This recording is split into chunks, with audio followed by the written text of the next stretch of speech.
Phil Shelley is the Senior Operational and Policy Manager with the NHS Estates and Facilities. He also chaired the independent review of the NHS hospital food that has just seen the publication of 8 new national standards of hospital food for patients, staff and visitors that all NHS organisations will be legally required to meet. He also made the list of one of public sector catering's most influential and has agreed to take time from his busy schedule today to talk about some of the issues facing the industry. Good morning, Phil. Hi, David. Good to see you. Yeah. Right, we'll crack on right away. From your point of view, what are the biggest challenges facing caterers in 2023? Wow, we are in certainly uncertain times, but I think in my own mind, I'd break it down into 3 areas. Leadership is probably going to be the sort of the front of sort of all knowledge right now, particularly board level, the clinical areas, and then we've got our facilities and obviously catering part of that facilities area. So that there is enormous pressure on the NHS right now for us.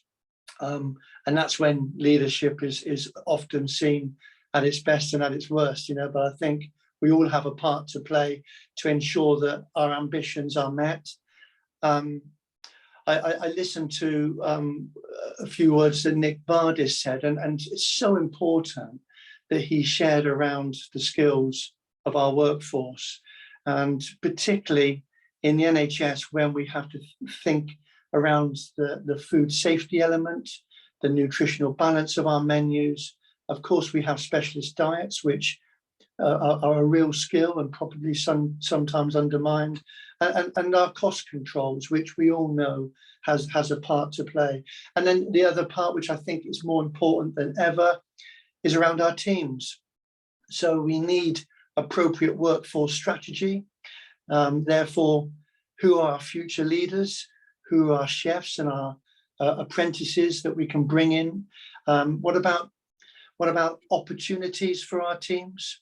So giving them a platform, for example, the chefs competition, the chefs academy, and our partnership working.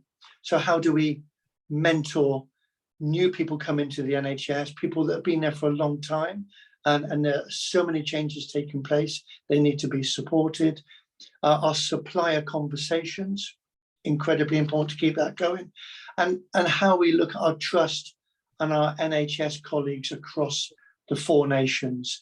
So just ensuring that whatever plans we make for our teams, at least they are linked to the other nations, so we're moving forward together. Okay, thank you for that. I mean, we've all heard about the problems within the NHS from a variety of different angles. What, if anything, can be done to help the situation? Thinking particularly about it from the catering perspective. Certainly, the network that has been built up through Hospital Catering Association, through the food review, and now through the food standards, that network and support that is being provided with each other is certainly paying dividends, and will probably be that saving grace that takes us through such a difficult situation as we're in now. And it is not often that our food teams and our colleagues make the headlines. We know at the moment there are other areas of the NHS that are at the forefront around negotiation and looking at their conditions.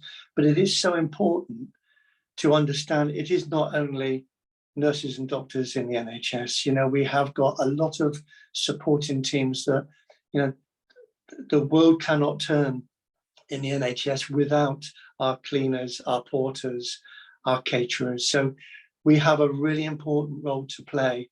And I think the food standards are going to be that sort of, it's going to be that body of information, I think, that ties us together.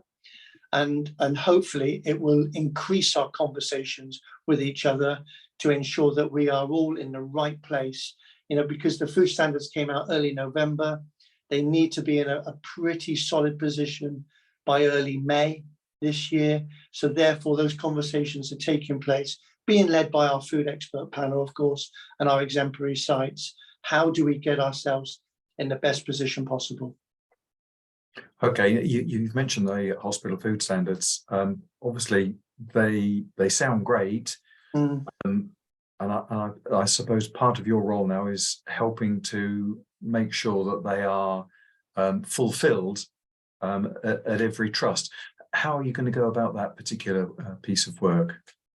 I think we've always said there needs to be a structured approach. Within England, we've got 240 trusts, and therefore it's very difficult to kind of keep everybody together, but at least on certain topics we're able to do that. And we've got that remit now within NHS England to not only launch those food standards, but support teams to get them through. We want trusts to look at their current position. So gap analyze, where are they? What do they need to do to move forward, at the right pace? So speak to us at NHS England, have those conversations. Also, match up with colleagues that are in similar scenarios, particularly if you're cook freeze or you're cook chill, you're fresh cook, or you've got a central production unit. Talk to other people that are in a similar circumstance. Do site visits. Let's understand the supporting mechanisms that need to take place. And what we mustn't do is we mustn't forget about all of those other things that we want to do. We've often talked about our menus reflecting our regions and the seasonality. We want value for money, but we also want quality. But there are a number of topics, particularly within the food standards, that I think are the main focus, and those are the ones that will take the most work. Okay, you've mentioned a little earlier about the importance of leadership and indeed identifying leaders of tomorrow. What are you hoping the leaders within the NHS will be able to do to make sure that the standards are carried out at every trust? So there will be a collection. At the moment we have 3 styles of collection within NHS England. We have the place, which is very much a patient-led assessment, and that's a kind of quite a soft model. We have something called PAM, which is the premises assurance model. That is very much around policy, procedure, and around sort of governance. And then we have our ERIC, which is very much an estates collection.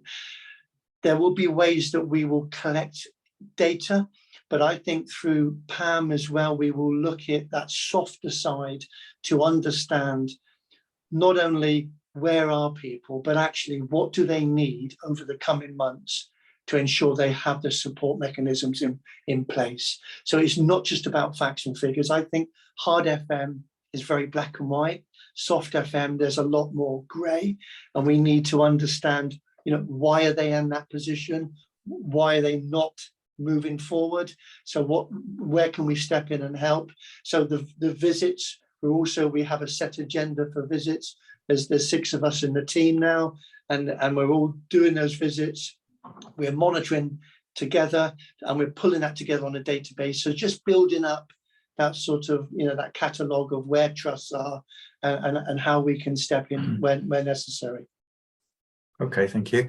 I wanted to talk about collaboration. You've mentioned how perhaps within the NHS, trusts need to sort of be talking to each other, especially if there's some sort of commonality in the way that they produce the food. But also, presumably, there are lessons to be learned by wider collaboration across the sector.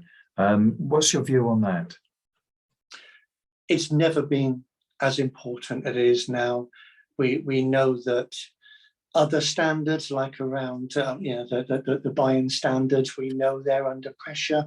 Because there are so many other things that the government is balancing right now. So I think the conversations, one that takes place within the NHS between each other and all of those partners around that, with food and non-food suppliers, with our FM providers, but then also all of the associations together. You know, that I'm meeting somebody this afternoon from another sector, because to me, that's the bread and butter about learning from each other. You know, what challenges are they facing right now? How are they getting over them? Is there something that we can learn? We know personally within the NHS that the schools and the care sector are probably the two that we have most commonality with, but no reason why we shouldn't be talking to, you know, to the prisons, to TUCO and all those others, to ensure that, you know, what are they doing also outside the box on innovation that we can learn from. Okay, thank you. And just looking ahead now, do you see any reasons for optimism in 2023? Oh, massively. I mean, it's a strange feeling, really, but I think often the more challenges that we face and they rise to the surface, I think we are starting to create our own destiny. You know, the power now is within.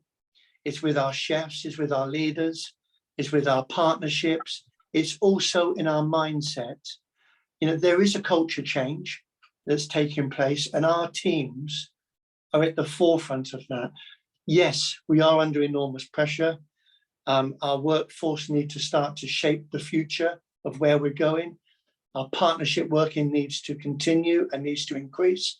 Let's strengthen the alliances, you know, within healthcare and outside of that with the rest of the public sector. And let's understand also around those, you know, the national industries around food and drink. And I often believe that we have a lot of what I would call critical colleagues, you know, people that have been in the trade for a long, long time. They've seen it, they've been there and they've done it. And often, if they've been around for a long time, they can often be sort of forgotten about. I really think we should be going to them and saying, well, you may have faced some similar challenges a few years ago. You know, how did you get through that? And what was the learning from it? I mean, particularly for me right now, I'm leading some work on electronic meal ordering, 24/7 catering, and food waste.